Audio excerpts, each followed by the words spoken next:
Sa mga kulang sa budget, pwede nyo pa rin ma-enjoy ang summer vacation. Mag-relax sa Mandahunog Cave and Cold Spring na libreng pasyalan sa Bohol.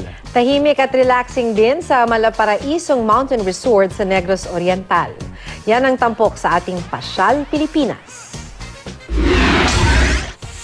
Napaliligiran ng malaking puno at malalagong halaman ang Malaparaisong Forest Camp Resort na ito sa Valencia, Negros Oriental. Siguradong magugustuhan ng mga nature lover ang relaxing atmosphere. Malamig at malinaw ang flowing water sa resort na mula pa sa bukal.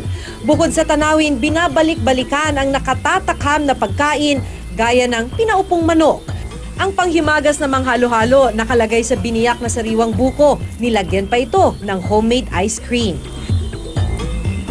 Libre namang mapapasyalan ng fish farm sa Solsona, Ilocos Norte. Sa malawak na palaisdaan makikitang sangkaterbang isda na tila nagsasayawan.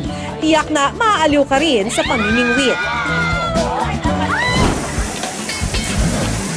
Unti-unti na ring nadidiskubre ang ganda ng Mandahunog Cave and Cold Spring sa Antiquera, Bohol. Perfect para sa mga nais ng libre pero hindi mataong summer pasyalan. Mag-enjoy sa pag-swimming sa malinis at malamig na tubig. Pwede pang mag-relax at magpamasahe sa umaagos na tubig. O kaya na may mag-dive mula sa mga nakapaligid na malalaking bato.